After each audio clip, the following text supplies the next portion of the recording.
The news day continues here on One News Now. I'm Diego Castro, bringing you the biggest headlines from around the world.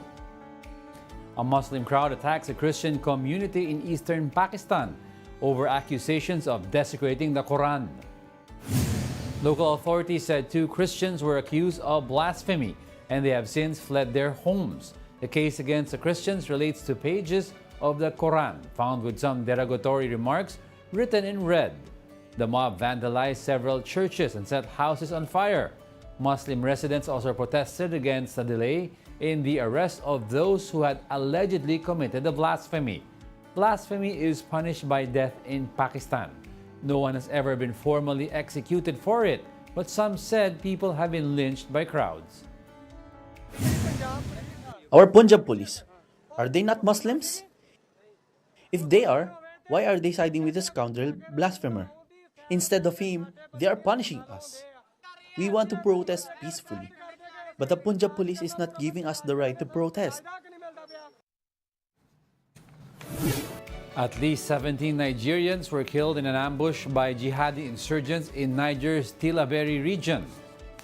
This is the first major attack against Niger's army in 6 months. Their defense department said that the wounded have been evacuated to capital Niamey. They added that the 100 terrorist attackers were killed. The Economic Community of West African States, or ECOWAS, urged Niger's military leaders to restore constitutional order for improved security. Several countries across the globe continue to deal with wildfires. In Spain, a wildfire that broke out on the Spanish island of Tenerife spread to 1,800 hectares in 24 hours.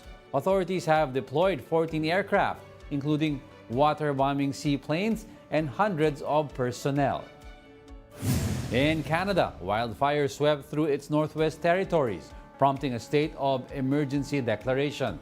The Canadian government approved federal assistance to combat the wildfires and assist those affected.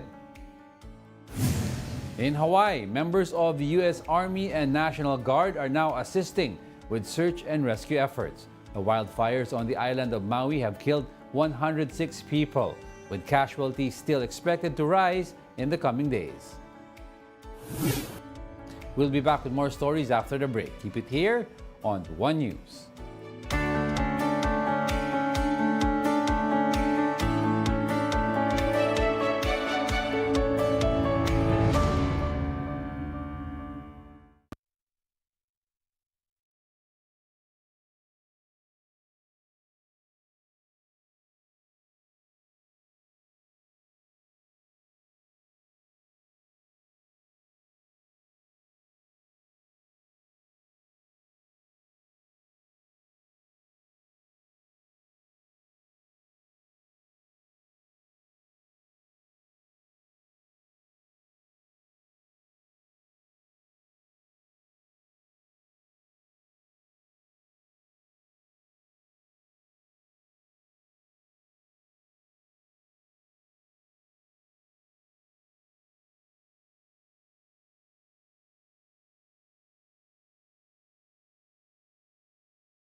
You're still watching One News Now World. I'm Diego Castro. A U.S. appeals court rules that access to abortion pill mifepristone must be restricted. The ruling ordered a ban on telemedicine prescriptions and shipments of the drug by mail. The order, however, will not immediately take effect. The appeals court stopped short of ruling that the drug must be pulled off the market altogether, just as the lower court had done.